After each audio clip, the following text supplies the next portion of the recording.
अलैकुम। जिस सिस्टम की और जिस थाना कल्चर की हम बार बार बात कर रहे होते हैं ना, उसके ऊपर एक और विक्टिम सामने गिजरी थाने में मौजूद हूँ। जाहिद नाम बताया आपने। जाहिद को तशद्दुद का निशाना बनाया जाता है। DHA फेज़ 4 के अंदर पेट्रोल पंप पे CCTV फुटेजेस सामने आ चुकी हैं। MLO की रिपोर्ट ये लेकर आए। कहाँ है MLO की रिपोर्ट? ये सारी चीज़ें आ गई हैं। थाने में मेरी SHO साहब से भी बात हुई, कांगो साहब की। मैंने कहा साहब दरखास्त तक रिसीव नहीं कर रहे, ये कौन सा थाना कल्चर है कि एक शख्स तशद्दुद करके जा रहा है और उसकी CCTV फुटेजेस एज एविडेंस सामने आ रही हैं, मगर उसके बावजूद भी जो है कोई सुनवाई नहीं है। क्या हुआ था जाहिद, मुझे बताएं। सर मैं आगे आ जाए जरा। हाँ, डीजल डलवाने जा रहा था। हाँ, पंप पे खड़ा हुआ था, वहाँ पर वो बंदा आया है, कुछ बोला भी नहीं है। मैंने आके मुझे कूटना शुरू हो गया। बाजी भी बैठी हुई थी, खवातीन भी थी। जी खवातीन भी गाड़ी में बैठी हुई थी। उनके साथ उनसे बदतमीजी की है, हरासमेंट किया है हम लोगों को सर। और बिलपाना गाड़ी से लेकर आया है, उससे मुझे कूट रहा था। पंप वाले गवाह और ये भाई हमारे पंप पे भाई थे।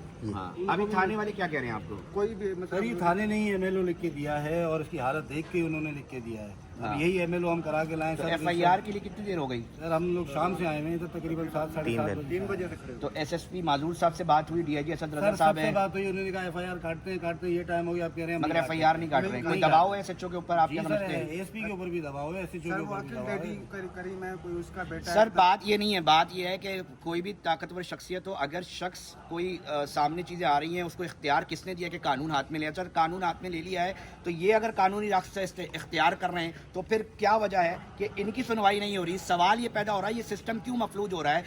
CM वज़ीर आला सिंध मुराद अली शाह साहब और सिंध हुकूमत को क्यों तनकीद का निशाना बनाया जा रहा है? उसकी बुनियादी वजह ये थाना कल्चर है कि एक आम आदमी के साथ जब नाइंसाफ़ी होती है तो उसके साथ सिस्टम नहीं खड़ा होता, उसके साथ इदारे नहीं खड़े होते, उसके साथ कानून नहीं खड़ा होता और ताकतवर के साथ सब खड़े होते हैं। तो ये ताकतवर का निज़ाम कब तक चलता रहेगा? तशद्दुद भी यहाँ के शहरी खाए, इनको मारा भी जाए, इनको पीटा भी जाए और इनकी FIR तक रजिस्टर्ड ना हो, यहाँ वकला भी खड़े में हो, यहाँ पे विक्टिम भी खड़ा हो, तो कभी SHO साहब कह रहे हैं मैं बाहर हूँ और यहाँ पर ड्यूटी अफसर कह रहे हैं हम कोई मौक़िफ़ नहीं दे सकते। ये शहर, इस शहर के अंदर लोग, बिजनेस कम्युनिटी कब तक ये चीज़ें सहेंगे? इसके ऊपर सवाल हो रहा है कि कम से come first information report right है वो रजिस्टर्ड हो, उसके बाद चीज़ें हो, या बता दिया जाए कि ताकतवर इंसान को हर चीज़ का इख्तियार हासिल है कि वो तशद्दुद करे, मारे पीटे, उसके ऊपर कानून हरकत में नहीं आएगा। ये कानून सिर्फ जो है वो सिर्फ गरीब के साथ जो है वो खड़ा दिखाई देगा, उसी को बंद करेगा, उसी को मारेगा। ये बुनियादी सवाल IG साहब, आप नए आए हैं, हमें आपकी इज्जत का पता है, आप ताकत भी रखते हैं, चीज़ों को समझते भी हैं। कराची पुलिस चीफ से भी दरखास्त करूंगा